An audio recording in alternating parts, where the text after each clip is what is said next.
शिव के अनगिनत रूप हैं जो मानव मन की संभावित और संभावना से भरपूर गुणों को आवरण करते हैं। कुछ उनमें वंडरफुल और वीरता से भरे हुए हैं, कुछ रहस्यमय हैं, कुछ प्रिय और आकर्षक हैं। मासूम भोलेनाथ से लेकर भयानक काल भैरव तक, सुंदर सुंदर से भयानक अघोर तक शिव हर संभावितता को आलिंगन करते हैं और इस सब के बावजूद अपने स्वरूप से अक्षम रहते हैं। इनमें से 5 मौलिक रूप हैं। शिव के 5 मौलिक रूप: योगेश्वर रूप, भूतेश्वर रूप, कालेश्वर रूप, सर्वेश्वर रूप, शंभो रूप, योगेश्वर रूप। योग के मार्ग पर होना यह मानव जीवन की भीतियों को महसूस करने का अवसर है, जिसमें आपने भौतिक होने की सीमाओं का एहसास किया है। आपने आवश्यकता महसूस की है भौतिक से पार जाने की। आपने इस विशाल ब्रह्मांड द्वारा भी प्रतिबद्ध होने की आवश्यकता महसूस की है। आप देख सकते हैं कि यदि आप एक छोटी सी सीमा द्वारा प्रतिबद्ध हो सकते हैं, तो किसी बड़े सीमा द्वारा भी किसी विशेष क्षण के बाद आप प्रतिबद्ध हो सकते हैं। आपको इसे ब्रह्मांड को पार करने की आवश्यकता नहीं है।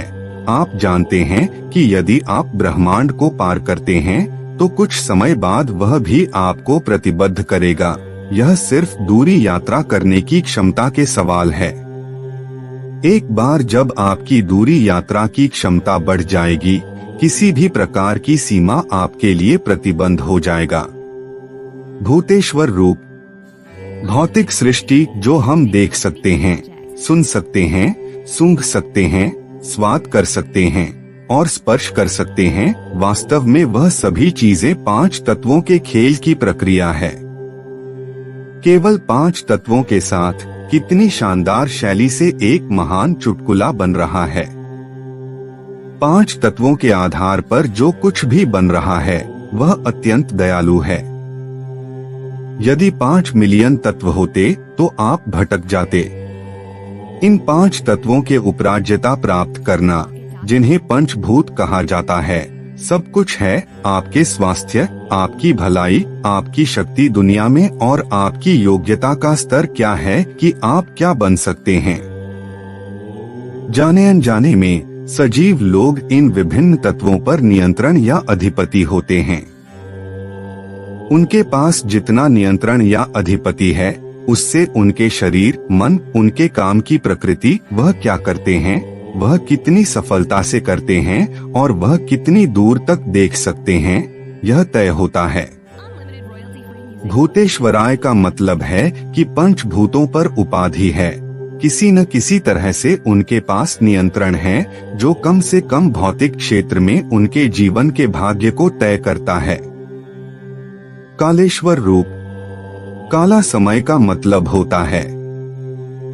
चाहे आपने 5 तत्वों का भी अधिकतम नियंत्रण प्राप्त किया हो, बाउंडलेस के साथ एक हो गए हो, या आप जानकारी में विलीन हो गए हो, जब तक आप यहाँ हो, समय की गिनती हो रही है। समय की शास्त्रीय समझ में वे 6 विभिन्न आयाम हैं। एक बात जो आपको मालूम होनी चाहिए, जैसे ही आप यहाँ बैठे हो, आपका समय बीत रहा है। मौत का तमिल अभिव्यक्ति बहुत अच्छी है, कालम आयतंगा, जिसका अर्थ होता है उसका समय खत्म हो गया है। अंग्रेजी में हमने इसे वह निर्वासित हो गया के रूप में भी उपयोग किया है। जैसे कोई ड्रग या कोई और चीज, एक इंसान भी अपने साथ एक समय सीमा लेकर आता है। शायद आपको लगे कि आप इतनी जगहों को जा रहे हैं, नहीं जैसा कि आपके शरीर के साथ हो रहा है। वह एक कब्र की ओर सीधे बिना किसी रुकावट के जा रहा है। आप इस प्रक्रिया को थोड़ा धीमा कर सकते हैं, लेकिन यह दिशा नहीं बदल सकते। जैसे ही आप बड़े हो रहे हैं, आप देख सकते हैं कि पृथ्वी आपको पीछे खींचने की कोशिश कर रही है। जीवन अपनी चक्रवृत्ति पूरी कर चुका है। शिव सर्वेश्वर शंभो। शिव का अर्थ होता है वह जो नहीं है, वह जो विलीन हो गया है, वह जो नहीं है, वही सबकी बुनियाद है और वह असीम सर्वेश्वर है। शंभो सिर्फ एक कुंजी है, एक पासेज है। यदि आप ऐसे तरीके से उच्चारण कर सकते हैं कि आपके शरीर में आंसू आते हैं, तो वह एक पासेज बन जाएगा। यदि आप इन सभी पहलुओं को मास्टर करना चाहते हैं और वहां पहुंचना चाहते हैं, तो इसमें काफी समय लगेगा। अगर आप सिर्फ पासेज लेना चाहते हैं, तो आपको मास्टरी की आवश्यकता नहीं है। आप सिर्फ आवश्यकताओं में स्नीक करके इन पहलुओं को मेट सकते हैं। शिव के योगिक परंपरागत रूप। भोलेनाथ रूप। शिव को हमेशा एक बहुत शक्तिशाली सत्व के रूप में देखा जाता है और उसी समय वो एक ऐसे व्यक्ति के रूप में भी दिखाई देते हैं जो दुनिया के साथ इतना चालाक नहीं होता है। इस तरह का एक शिव का रूप भोलेनाथ के रूप में जाना जाता है, क्योंकि वह बच्चे की तरह है। भोलेनाथ का मतलब है मासूम या उन्मादपूर्ण होने की भी। आप देखेंगे कि अधिक बुद्धिमान लोगों को आसानी से गुमराह किया जा सकता है, क्योंकि वे अपनी बुद्धिमत्ता को नीची चीजों में लाने की क्षमता नहीं रखते। एक बहुत कम स्तर की बुद्धिमत्ता जो चालाक और माखनखोर हो सकती है, वह आसानी से एक बुद्धिमान व्यक्ति को दुनिया में बेवकूफ बना सकती है।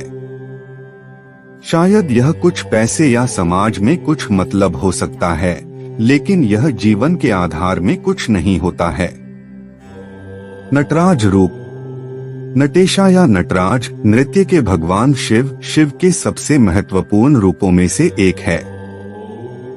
जब मैंने स्विट्जरलैंड के सीआरएन में यात्रा की, जो प्लैनेट पर एटम स्मैशिंग की प्रयोगशाला है, मैंने देखा कि प्रवेश द्वार के सामने एक नटराज मूर्ति है, क्योंकि उन्होंने पहचाना कि इंसानी संस्कृति में कुछ ऐसा नहीं है जो वे अभी कर रहे हैं। नटराज रूप अध्यापिक भौतिक तथ्यों की मस्तिष्क में तेज दास की प्रतिनिधित्व करता है, जो अनंत स्थिति से उत्पन्न होता है। विस्फोटक उत्तेजनाओं का आवेगनिकी के साथ जीवन में पूरी तरह से शांति बनाने के लिए इसका प्रतिनिधित्व होता है। यह समस्त जीवन के स्थिति की महत्वपूर्णता को प्रतिनिधित्व करता है। विनाश और निर्माण, अवशिष्टि और उत्पत्ति, नृत्य और आराम, विस्फोटकता और शांति। कैलाश पर्वतीय रूप। कैलाश पर्वत, जो हिमालय के एक हिस्से में स्थित है, शिव के स्वर्ग की निगरानी करता है और उनके समुद्र प्रवाह गंगा को धारण करता है। इसका मतलब होता है कि यह उनकी अनंत शक्तियों की प्रतिनिधित्व करता है, जो विश्व के आदिकर्ता और संचालक हैं। यह स्थान उनकी आध्यात्मिकता और दुनिया के प्रति उनकी उदारता की प्रतिनिधित्व करता है। कैलाश पर्वत पर शिव और पार्वती का विश्राम स्थल है और यह उनके प्रेम और साथीत्व की प्रतिनिधित्व करता है। अर्धनारीश्वर रूप। अर्धनारीश्वर शिव के एक विशेष रूप को दर्शाता है, जिसमें वह पुरुष और महिला के रूप में एक साथ दिखाई देते हैं। इसका मतलब होता है कि शिव की शक्तियां और पुरुषत्व, दुर्बलता और मानसिकता, नीति और अधर्म सभी दुनिया में समाहित हैं।